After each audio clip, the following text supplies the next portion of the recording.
शासन पोकारे गुरु मां पधारो पधारो पधारो गुरु मां पधारो। ચંદ્રશેખર વિજયજી માત્ર જે શાસનના નહોતા, હિન્દુ ધર્મના નહોતા, વિશ્વના નહોતા, પણ એમ કહેવાય ચંદ્રશેખર વિજયજી 14 રાજલોકના હતા કે 14 રાજલોકનો એક જીવ એમના હૃદયમાં સ્થાનને પામેલો હતો। અને આ ચંદ્રશેખર વિજયજી કયા સમયમાં આ ધરતી પર અવતર્યા? તો જે સમયમાં લગભગ યુવા વર્ગ ધર્મથી વિમુખ થઈ ગયો હતો,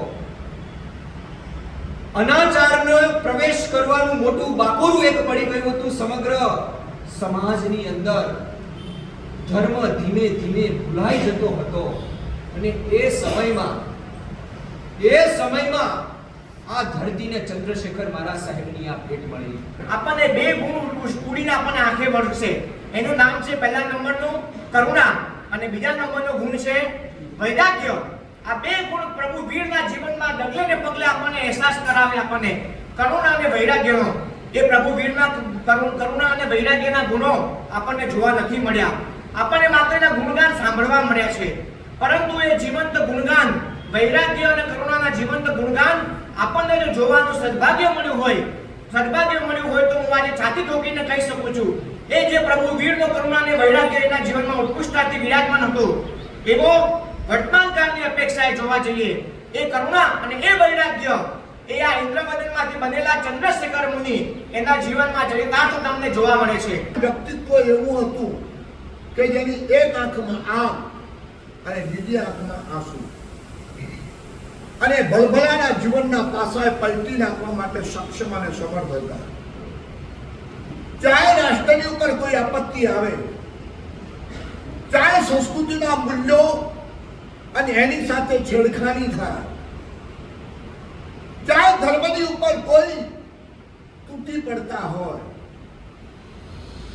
ચાહે કોઈ શાસનની ઉપર આક્રમણો આવે, એ વખતે આ એક અણનમ યોદ્ધા એવા હતા કે જેને પૂછવાનું ના હોય તો શું કરશું। એમના ગયા પછી 14 વર્ષના વાળા પછી આજે એક જ શબ્દો હૃદયની અંદરથી નીકળે છે। ઓલ ઇન્ડિયાના તમામ જૈન સંઘો,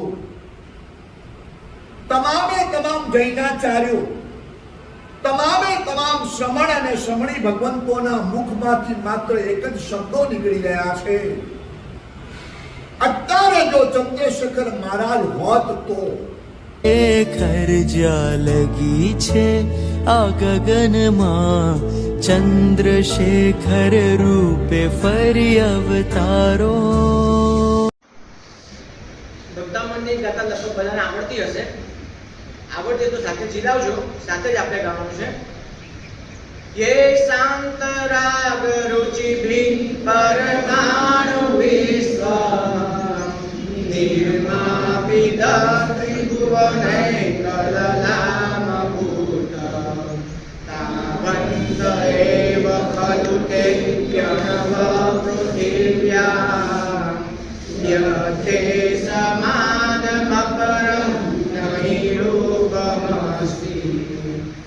માંતુક શ્રી મહારાજા આદિશર ભગવાનનું સ્તવન કરતા ભક્તામણની 12મા નંબરની ગાથામાં સરસ મજાનું અરિહંત પરમાત્માનું વર્ણન કર્યું કે આ ધરતી પર આ સમગ્ર વિશ્વની અંદર જેટલા પણ પવિત્રમાં પવિત્ર અણુપરમાણુ છે, જેટલા પણ પવિત્રમાં પવિત્ર અને એકદમ ઉત્કૃષ્ટ પ્રકારના અણુપરમાણુ છે, એ અણુપરમાણુનો જથ્થો એટલે તીર્થંકર પરમાત્માનું દેહપિંડ, તીર્થંકર પરમાત્માનું શરીર, આત્મા અલગ વસ્તુ છે અને આત્માનું સ્થાન એ શરીર છે। તો તીર્થંકર પરમાત્માનો આત્મા જે શરીરમાં પોતે વાસ કર્યો છેલ્લા ભાવની અંદર, તો એ અયન પરમાત્મા ઋષભદેવ ભગવાન આપનું જે શરીરનું પિંડ છે એ ધરતી પર રહેલા પરમ પવિત્ર અણુપરમાણુ નું પિંડ વિશ્વમાં જેટલા પણ ફેલાયેલા છે એ તમામ પવિત્ર પિંડનો સમૂહ એ આખો એકઠો થઈને તારા પિંડ, તારા શરીર રૂપે અહીંયા આગળ જન્મ પામ્યો છે। એટલે કે તે સિવાય જગતની અંદર એવા કોઈ અણુપરમાણુ હવે બચ્યા નથી કે જે અરિહંત પરમાત્માના શરીર રૂપે ન હોય। એટલે કે અરિહંત પરમાત્માનું શરીર એ ઉત્કૃષ્ટ પ્રકારના અણુ પરમાણુથી જ બનેલું છે. એ સિવાયના બધા અણુ પરમાણુ બધા એનાથી દળ કક્ષાના છે. આમ કહેવા દ્વારા અરિહંત પરમાત્માનો મહિમા માનતો શ્રી મહારાજ સાહેબે ભક્તામણની અંદર કહ્યો. મને આજે કહેવાનું મન થાય કે અરિહંત પરમાત્માનું જો આટલું ઉત્કૃષ્ટ પ્રકારનું આવું જો એમનું ઐશ્વર્ય હોય, જે આપણે શાસ્ત્રોમાં વાંચીએ છીએ અને પ્રવચનોમાં સાંભળીએ છીએ અને પુસ્તકોમાં આપણે વાંચી લઈએ છીએ, પરંતુ એ અરિહંત પરમાત્મા કેવા હતા એ આપણને ખબર નથી. અરિહંત પરમાત્મા એટલે કે અરિહંત પરમાત્મા આપણા માટે તો પરિચિત છે, સૌથી વધુના પરિચિત મહાવીર સ્વામી ભગવાન, જે ગુરુદેવના પણ પ્યારા હતા. એ મહાવીર સ્વામી ભગવાનને આપણે આમાંથી કોઈએ જોયા છે ભાઈ? કોઈએ નથી જોયા. પ્રભુ વીરને આપણે કોઈએ જોયા નથી. એટલે કે આકૃતિના મહાવીરને આપણે જોયા નથી. આકૃતિના મહાવીર કેવા હતા, એનું દેહ, એનું સૌષ્ઠવ કેવું હતું, કેવું એનું રૂપનું સૌંદર્ય હતું, કેવું એનો પ્રકારનો વૈભવ હતો, એનો બહારનો વૈભવ, એનો અંતર વૈભવ, એ આપણે આકૃતિના રૂપમાં પ્રભુ વીરને આપણે જોયા નથી. એ આપણું પરમ દુર્ભાગ્ય છે. કદાચ ભૂતકાળના જન્મોમાં આપણે એમને જોયા પણ હશે, પરંતુ હમણાં આપણને એની સ્મૃતિ નથી. આકૃતિના મહાવીર જોવાનું સદભાગ્ય આપણને નથી મળ્યું. પરંતુ બીજું એક સદભાગ્ય આ સભામાંથી ઘણા ખરાને કદાચ મળ્યું હશે. આકૃતિના મહાવીર જોવાનું સદભાગ્ય આપણને નથી મળ્યું, પરંતુ પ્રકૃતિના મહાવીર, પ્રકૃતિથી એટલે મહાવીરની જે પ્રકૃતિથી, મહાવીરનો જે નેચર હતો, મહાવીરના જીવનની અંદર જે આપણને ઉત્કૃષ્ટ આપણને જે કરુણા જોવા મળે છે, મહાવીરના જીવનમાં આપણને જે આપણને ઉત્કૃષ્ટ વૈરાગ્ય જોવા મળે છે, એના જીવનના કોઈ બી પાના તપાસવામાં આવે, મહાવીરના જીવનના કોઈ બી પાના, કોઈ બી લાઈન વાંચવામાં આવે, એમાંથી આપણને બે વસ્તુ ઉત્કૃષ્ટ રીતે જોવા મળશે. અનેક ગુણોના માલિક પ્રભુ વીર હતા. એમનો આત્મા અનાદિકાળથી અનેક ગુણોનો ધારક હતો, પરંતુ તેમના અંતિમ જીવનના કે ભૂતકાળના જીવનના પત્તાની અંદર આપણને બે ગુણ ઉડીને આપણને આંખે મળશે. એનું નામ છે પહેલા નંબરનો કરુણા અને બીજા નંબરનો ગુણ છે વૈરાગ્ય. આ બે ગુણ પ્રભુ વીરના જીવનમાં ડગલે ને પગલે આપણને અહેસાસ કરાવે, આપણને કરુણા અને વૈરાગ્યનો. એ પ્રભુ વીરના કરુણા અને વૈરાગ્યના ગુણો આપણને જોવા નથી મળ્યા. આપણને માત્ર એના ગુણગાન સાંભળવા મળ્યા છે, પરંતુ એ જીવંત ગુણગાન, વૈરાગ્ય અને કરુણાના જીવંત ગુણગાન આપણને જો જોવાનું સદભાગ્ય મળ્યું હોય તો હું આજે છાતી ઠોકીને કહી શકું છું, એ જે પ્રભુ વીરનો કરુણા અને વૈરાગ્ય એના જીવનમાં ઉત્કૃષ્ટતાથી વિરાજમાન હતું, એવો વર્તમાન કાળની અપેક્ષાએ જોવા જઈએ એ કરુણા અને એ વૈરાગ્ય એ આ ઇન્દ્રવદનમાંથી બનેલા ચંદ્રશેખર મુનિ એના જીવનમાં ચરિતાર્થ તમને જોવા મળે છે. જે મહાત્માએ કીધું, આ સુચિનામ શ્રીમતામ દેહે યોગ ભ્રષ્ટોપી જાય તે, પરમ પવિત્ર આત્મા પોતે પોતાની ગત જન્મોની યોગની સાધના પૂરી કરવા માટે, અધૂરી મૂકેલી સાધનાને પૂર્ણ કરવા માટે, પૂર્ણ વિરામ તરફ આગળ વધવા માટે એને આ પવિત્ર એવા ગુણોથી અને સમૃદ્ધિથી ભરપૂર એવા પરિવારની અંદર, દલાલ પરિવારની અંદર જન્મ ધારણ કર્યો.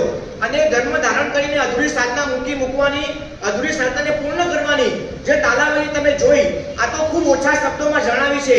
એની સાધનાના વર્ણનો અમે તો ગુરુદેવના મોઢે પણ સાંભળ્યા છે, બેન મહારાજ મહાનંદાસિંહજીના મોઢે પણ સાંભળ્યા છે, એમની સંસારી બેન નીરુ બહુ નાની હતી એના મોઢે પણ સાંભળ્યા છે. એમના ભાઈ પ્રફુલ્લ પણ જ્યારે આવતા ત્યારે પણ અમે બધા વચ્ચે ટોળું વાળીને બેસી જતા.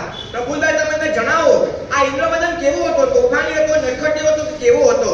બધાના પાસેથી અમને એક જ જવાબ મળે, આ ઇન્દ્રવદન એટલે કે વૈરાગ્ય અને કરુણાનો સરવાળો, બીજું કાંઈ જ નહીં. ઇન્દ્રવદનના જીવનમાં જો કરુણા અને વૈરાગ્ય જોવા મળે તો મુનિ ચંદ્રશેખરના જીવનમાં પણ આપણને જ્યાં જોવે ત્યાં વૈરાગ્ય અને કરુણા જોવા મળે. પરંતુ આ સાધના કાળ ઇન્દ્રવદનનો બનેલો ચંદ્રશેખર, એનો જે સાધના કાળ હતો, એ સાધના કાળ વિચાર કરો, આ બીજ, જે બીજ હવે વટવૃક્ષ પન્ના તરફ આગળ વધી રહ્યું છે, હવે છોડ રૂપે પરિણમ્યું છે, બીજમાંથી અંકુરા ફૂટી ગયા, છોડ બની રહ્યું છે. અને એ છોડ જેના પર સેંકડો ફળો લાગવાના છે ભવિષ્યમાં, એ છોડ કેટલો જબરદસ્ત સરસ મજાનો છોડનું માવજત અને કેવા પ્રકારની કેળવણી એનામાં થાય છે. આ અણુ પરમાણુનો બનેલો આ પિંડ, જે ચંદ્રશેખર વિજય તરીકે જે પિંડ અવતરણ પામ્યું ઇન્દ્રવદનમાંથી, એના એક એક અણુ પરમાણુમાં એટમ બોમ્બની તાકાત હતી. એટમ બોમ્બના એક એક અણુ પરમાણુમાં કેવી તાકાત હોય બાહુબલીભાઈ? એટમ બોમ્બની તાકાત શું? હમણાં તાજેતરમાં સિંદૂર નામનું યુદ્ધ થયું, એ વખતે પરમાણુ બોમ્બની યુદ્ધની દહેશત આપણને બધાને સતાવી લીધી. ક્યાંક આ ગાંડું બનેલું પાકિસ્તાન ક્યાં કોણા ચડાવણી હેઠળ જો પરમાણુ બોમ્બ જો ફેંકશે તો શું હાહાકાર મચાશે, એ પ્રકારની કલ્પનાઓ કેટલી સોશિયલ મીડિયામાં વાયરલ થઈ ગઈ હતી. આપણે એ વખતે સાંભળીને ધ્રુજારી થઈ જાય કે આવા પ્રકારની આ પરમાણુ બોમ્બની તાકાત છે. પરમાણુ બોમ્બના તો કેટલાક અણુ પરમાણુની આવી પ્રકારની તાકાત હોય, પણ મને કહેવાનું મન થાય, આજે કહેવાતું મને કે આ ઇન્દ્રવદનમાંથી બનેલો ચંદ્રશેખર મુનિ એના અણુ પરમાણુમાં એવી તાકાત હતી એનામાં પિંડની અંદર કે અણુ બોમ્બને પણ ક્યાંય પાછી મૂકી દે. ઓલો અણુ બોમ્બ તો છે ને એ આખા વિશ્વનું સંહાર સર્જાનારું બન્યો. અણુ બોમ્બ આખા વિશ્વને સંહાર સર્જાનારું એનું સર્જન થયું છે. જ્યારે આ ઇન્દ્રવદનમાંથી બનેલા મુનિ ચંદ્રશેખરનું આ જે પિંડ છે એ આખા વિશ્વને સંભાળનારું નહીં, એને સંભાળનારું બન્યું. ક્યાં સંભારક શક્તિ અણુ બોમ્બની અને ક્યાં મુનિ ચંદ્રશેખરની સંભાળવાની શક્તિ એ કેવી પાંગી રહી છે. એને એવી પ્રકારની સાધના મળી, એવા પ્રકારના સંજોગો મળ્યા, એનું ગત જન્મોના કરેલા સંકલ્પો એનું ફળ અત્યારે પોતે એનું ફળ મળવાનું ચાલુ થઈ ગયું. ગુરુના ચરણોમાં જેને જીવન સમર્પિત કર્યું, એક સમયનો શાલિભદ્ર, એક સમયનો કહેવાતો શાલિભદ્ર, જે કલિકાલને શાલિભદ્રની ઝાંખી કરાવડાવે એવું ગર્ભ શ્રીમંત એવી ઐશ્વર્ય, જે સમયે અંગ્રેજોના ઘરોમાં પણ મુંબઈના રોડ પર ગાડી ફરતી ન દેખાય, એ સમયે જેના ઘરોમાં ગાડીની લાઈન લાગતી, ઘોડા ગાડીઓની લાઈન લાગતી, પાણી માંગે દૂધ મળે, દૂધ માંગે ખીર મળે, ખીર માંગે દૂધપાક મળે, અને જ્યાં રેલમ છે સોના ચાંદીના રમકડા તો આમ રમતા હોય, ધૂળ ખાતા હોય, એવા સમૃદ્ધિની વચ્ચેની પણ વૈરાગ્યને બીજને પોતે પ્રગટ કરીને સદગુરુના ચરણોમાં જીવન સમર્પિત કર્યું, પ્રેમસુરી મહારાજના ચરણોમાં સમર્પિત કર્યું. અને એ પ્રેમસુરી મહારાજની તેમને સંસારના દીક્ષા લેતા પહેલા તેમની ઓળખ થઈ ગઈ હતી કે આ ગુરુ નથી મારા માટે. આ ગુરુનું પિંડ દેખાતું જે પ્રેમસુરી નામનું જે ગુરુ તત્વ છે એ મારા માટે ગુરુ નથી, મારા માટે સાક્ષાત ભગવાન છે. ભગવાન ધરતી પરના જો કોઈ ભગવાન હોય તો મારા માટે પ્રેમસુરી છે. જેમ હું તમને અત્યારે કહું છું ને, આપણે વીરને જોયા નથી, તો આપણે ચંદ્રશેખર મહારાજના વીરને દર્શન કરવાના છે, આખું દુનિયાની પ્રકૃતિના વીરને. તેમાં ચંદ્રશેખર મહારાજને પોતાના ગુરુની અંદર તેને ગુરુના દર્શન નતા થતા, તેને ભગવાનના દર્શન થતા હતા.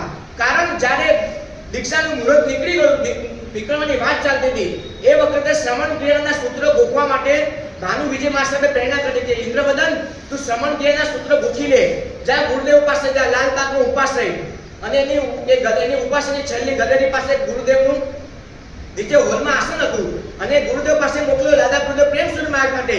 ઇન્દ્રવદન જા, તું ગુરુદેવના આશીર્વાદ લઈને આજે ગુરુદેવના મુખે ગાથા લઈને શ્રવણ સૂત્ર ગોખવાનું ચાલુ કર. ગુરુદેવ પાસે ગયા, દાદા ગુરુદેવ પાસે, પ્રેમસુરી મહારાજ પાસે, અને શ્રવણ ક્રિયાના સૂત્રોની ચોપડી હાથ ધરી અને ગુરુદેવે એને માથે હાથ ફેર્યો અને એને કીધું કે દીકરા, હું તને શ્રવણ ક્રિયાના સૂત્રો છે, તને આવનાર દીક્ષા લીધા પછી તરત કામ આવશે, એ તું બરાબર ગોખીને જો આજે તને સૂત્ર તને મંડાવું છું તને, એ તારે મને જલ્દીમાં જલ્દી ગોખીને તારે મને આપવાના છે આવતીકાલ સુધીમાં. અને એ વખતે ઇન્દ્રવદન ગુરુદેવ ક્યાં શ્રવણ કે એક ગાથાની એક લાઈન યાદ કરવી હોય ને, મારે માસ્તુસ મુનિ જેવી મારી હાલત છે. ચોરીઓ કરીને પેપર પાસ કરનારો હું ઇન્દ્રવદન, અને જીવા પ્રતાપનો દીકરાના હોવાના નાતે સ્કૂલના લોકો મને ચડાવો પાસ કરતા, મને એક ઇજ્જતના કારણે.